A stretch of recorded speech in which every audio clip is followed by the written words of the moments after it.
এখন যেহেতু বর্ষাকাল, তো বাড়ির পাশে আমাদের এই লেবু গাছ আর লেবুগুলো খুবই ভালো। তো এখন এটা আমি একটা কলম তৈরি করব। কিভাবে কলমটি তৈরি করতেছি সেটা দেখুন। আপনার যদি এরকম লেবু গাছ বা অন্যান্য গাছ থাকে, আপনি কিন্তু সহজে কলম তৈরি করতে পারেন। কলম তৈরি করার জন্য আমাদের 1.5 থেকে 2 বছর হয়েছে এইরকম একটা ডাল নির্বাচন করতে হবে। ডালটা নির্বাচন করার পর অবশ্যই আপনি ধারালো একটা ছুরি নেবেন। ধারালো ছুরির মাধ্যমে কাজটা করলে আপনার কলম যেই কাজটি করতেছেন ডালটি ফেটে না যাওয়ার সম্ভাবনা থাকে।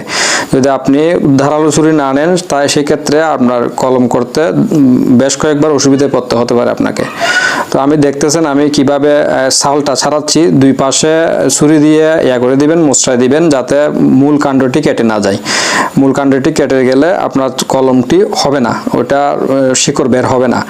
আপনি খুব সাবধানে দুই পাশ থেকে গাছের ছালগুলো পরিষ্কার করে নেবেন। ছাল পরিষ্কার করা হয়ে গেলে একদম ছুরির মাথা দিয়ে মানে এইগুলো